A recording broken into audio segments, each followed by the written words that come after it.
हाँ बेटा, अपन पढ़ रहे थे वीडियो नंबर फर्स्ट, आज का वीडियो। इससे पहले वाले वीडियो में बेटा मैंने सेल का विद्युत भाग बल ये बताया था कि सेल का विद्युत भाग बल किसे कहते हैं। मैंने बताया था कि किसी भी विद्युत रासायनिक सेल में दो इलेक्ट्रोड होते हैं, है ना, और दोनों को लवण सेतु से जोड़ दिया जाता है बेटा, दोनों को विभव मापी की सहायता से जोड़ते हैं। तो किसी भी सेल का विद्युत भाग बल या सेल विभव जो होता है ना, वो किसी विद्युत रासायनिक सेल में जब सेल बंद होता है, विद्युत धारा प्रवाहित नहीं होती है, तो उस समय कैथोड तथा एनोड के मध्य उत्पन्न विभव का अंतर वो सेल का विद्युत भाग बल कहलाता है। E naught cell equal to E naught cathode minus E naught anode. इसको हम दायां या बायां भी लिख सकते हैं, क्योंकि दाईं तरफ कैथोड होता है, ये रहा, और बाईं तरफ एनोड होता है, ये रहा, एक ही बात है। तो उनके इलेक्ट्रोड विभव का जो अंतर होगा, कैथोड और एनोड के इलेक्ट्रोड विभव का अंतर ही सेल का विद्युत भाग बल कहलाएगा। हमेशा याद रखना कि दोनों इलेक्ट्रॉनों के विभव एक जैसे नहीं होते। इस धातु का अलग होता है, इस धातु का अलग होता है।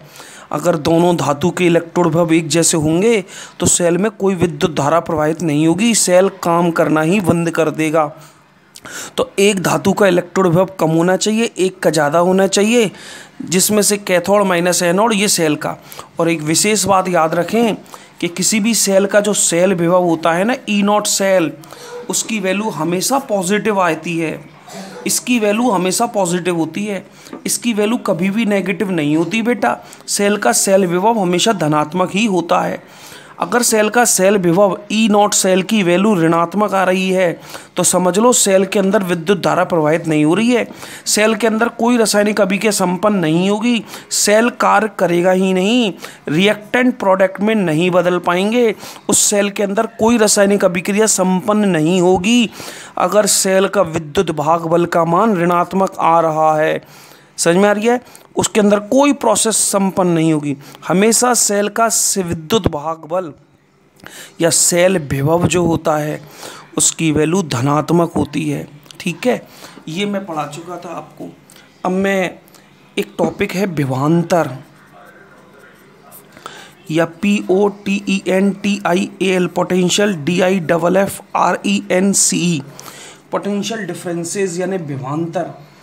तो मैंने आपको नोट्स में बताया था विभवांतर और सेल विभव में क्या अंतर है, कि अगर किसी विद्युत रासायनिक सेल के अंदर, कोई भी विद्युत रासायनिक सेल है, उसके अंदर धारा प्रवाहित हो रही है, सेल के अंदर अगर करंट प्रवाहित हो रहा है, परिपथ बंद है, परिपथ लगा हुआ है, जुड़ा हुआ है, तो कैथोड तथा एनोड के मध्य उत्पन्न विभव का अंतर सेल का विद्युत भाग बल या सेल विभव नहीं कहलाता, उसे ही विभवांतर कहते हैं, पोटेंशियल डिफरेंसेस PD। आपसे अंतर पूछे जाएंगे, सेल का विद्युत भाग बल और विभवांतर में अंतर स्पष्ट कीजिए। तो याद रखें सेल का विद्युत भाग बल और विभवांतर में क्या अंतर है। मुख्यतः कि जब किसी विद्युत रासायनिक सेल के अंदर विद्युत धारा प्रवाहित नहीं हो रही है तो दोनों इलेक्ट्रोडों के मध्य उत्पन्न विभव का अंतर सेल विभव कहलाएगा। और जब किसी सेल के अंदर विद्युत रासायनिक सेल में बेटा विद्युत धारा प्रवाहित हो रही है, परिपथ पूर्ण रूप से जुड़ा हुआ है, विद्युत धारा रासायनिक अभिक्रिया संपन्न हो रही है, इलेक्ट्रॉन का प्रवाह हो रहा है, तो उस स्थिति में दोनों इलेक्ट्रोड कैथोड और एनोड के मध्य उत्पन्न विभव का अंतर विद्युत भाग बल ना कहलाकर विभवांतर कहलाता है। तो एक ही शब्द है, विद्युत धारा प्रवाहित नहीं हो रही है और विद्युत धारा प्रवाहित हो रही है, तब दोनों का अंतर। ठीक है, दोनों का अंतर आपको पता लग जाएगा। ये मेन अंतर है जो पूछा जाता है, दोनों के अंदर मुख्यतः क्या अंतर होता है, सेल विभव और विभवांतर में अंतर स्पष्ट कीजिए। ठीक है, अब जो मेरा नेक्स्ट टॉपिक है वो है इलेक्ट्रोड विभव का मापन। अपन जो नेक्स्ट टॉपिक चालू कर रहे हैं वो है इलेक्ट्रोड विभव का मापन, है ना। मानक इलेक्ट्रोड विभव ई नॉट की वैल्यू कैसे फाइंड की जाती है। इलेक्ट्रोड विभव या ई नॉट एक ही बात है ना, बस परिस्थितियाँ होती हैं मानक। तो मेरा आज का टॉपिक स्टार्ट कर रहा हूँ मैं, मानक इलेक्ट्रोड विभव का मापन। कोई भी धातु का जो धातु इलेक्ट्रोड होता है जो किसी लवण के विलयन में डूबा रहता है, इसका E0 कैसे ज्ञात किया जाएगा जब ये किसी रासायनिक सेल से जुड़ा है, उसका विद्युत भागबल का मापन कैसे ज्ञात करेंगे वो मैं जा रहा हूँ आपको। बेटा हमेशा याद रखना, जब कोई धातु का इलेक्ट्रोड अकेला होता है यानी अर्ध सेल होता है, इसके साथ कोई दूसरा इलेक्ट्रोड नहीं जुड़ा रहता है ना, तो अकेले धातु के इलेक्ट्रोड का इलेक्ट्रोड विभव या मानक इलेक्ट्रोड विभव हम प्रत्यक्ष रूप से सीधे रूप से ज्ञात नहीं कर सकते। इसका कोई मेथड नहीं है कि अकेले इलेक्ट्रोड का, जब ये किसी दूसरे सेल से नहीं जुड़ा, दूसरे इलेक्ट्रोड से नहीं जुड़ा, किसी सेल का निर्माण नहीं कर रहा है, तो मैं अकेले इलेक्ट्रोड का इलेक्ट्रोड विभव मानक इलेक्ट्रोड विभव ज्ञात नहीं कर सकता। प्रत्यक्ष विधि से इसका कोई मापन नहीं किया जा सकता। तो मैं कैसे ज्ञात करूंगा इस इलेक्ट्रोड का इलेक्ट्रोड विभव? तो याद रखें, अगर मुझे किसी धातु इलेक्ट्रोड का मानक इलेक्ट्रोड विभव E0 की वैल्यू ज्ञात करनी है तो मुझे एक सेल बनाना पड़ेगा, एक विद्युत रासायनिक सेल बनाना पड़ेगा। और सेल बनाने के लिए मुझे पता है, आपको पता है, 2 इलेक्ट्रोड चाहिए, 1 और 1 2 इलेक्ट्रोड से मिलकर ही एक सेल बनता है। अब एक इलेक्ट्रोड तो वो खुद ही हो जाएगा जिसका मुझे मापन करना है, एक इलेक्ट्रोड तो वह खुद ही होगा जिसका मुझे मापन करना है, जिस धातु इलेक्ट्रोड का इलेक्ट्रोड विभव ज्ञात करना है। और दूसरा जो इलेक्ट्रोड होगा वो कौन सा होगा जिसकी सहायता से मैं विद्युत रासायनिक सेल का निर्माण करूंगा। तो जो दूसरा इलेक्ट्रोड होगा वो होगा मानक हाइड्रोजन इलेक्ट्रोड, या बोल दें संदर्भ इलेक्ट्रोड। याद रखो, संदर्भ electrode, reference REFERENCE, reference ELECTRODE electrode. सुनिएगा, दोबारा सुन लो। अकेले धातु इलेक्ट्रोड का इलेक्ट्रोड विभव मैं प्रत्यक्ष रूप से ज्ञात नहीं कर सकता, इसका कोई मेथड नहीं है डायरेक्ट ज्ञात करने, क्योंकि अकेले इलेक्ट्रोड पर ना ऑक्सीडेशन होता है, ना रिडक्शन होता है, ना ऑक्सीकरण, ना अपचयन अभिक्रिया। यह तो तब होता है जब कोई सेल होता है। सेल जहाँ भी शब्द आ गया तो समझ लो एक एनोड एक कैथोड आ गया।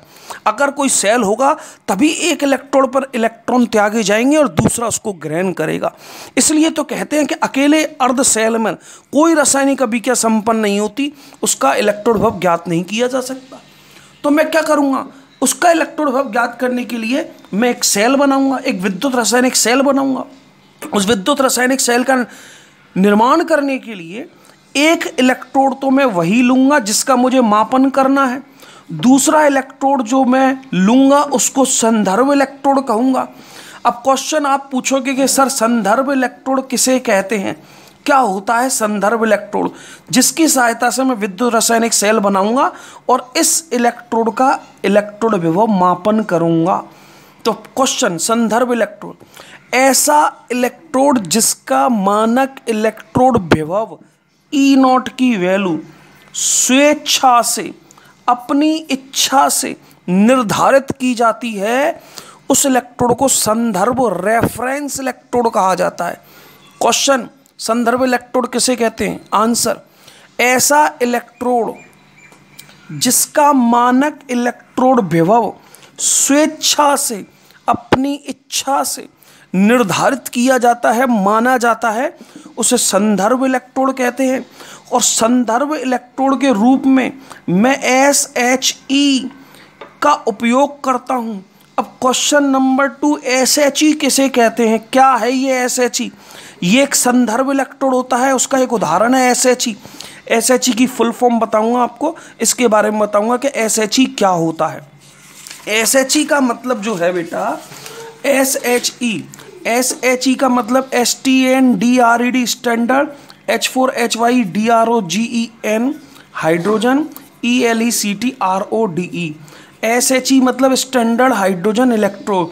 स्टैंडर्ड का मतलब मानक, इसको कहते हैं हाइड्रोजन और इसको कहते हैं इलेक्ट्रोड। मानक हाइड्रोजन इलेक्ट्रोड ये एक संदर्भ इलेक्ट्रोड होता है जिसकी सहायता से किसी दूसरे इलेक्ट्रोड का इलेक्ट्रोड विभव मापित किया जाता है, मापा जाता है, निर्धारित किया जाता है।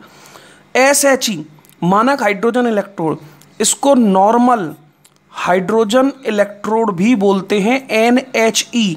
नॉर्मल का मतलब होता है सामान्य, दो नाम है याद रखना, मानक हाइड्रोजन इलेक्ट्रोड, सामान्य हाइड्रोजन इलेक्ट्रोड, इंग्लिश में SHE या NHE, सब कुछ याद रखना है, ध्यान से सुन लेना। ये बोल लो, ये बोल लो, ये बोल लो, ये बोल लो, ठीक है। अब क्वेश्चन, इसकी बनावट, इसे क्या होता है, किस प्रकार का होता है, इसकी बनावट क्या होती है, कैसे काम करता है, वो अगले वीडियो में, ठीक है।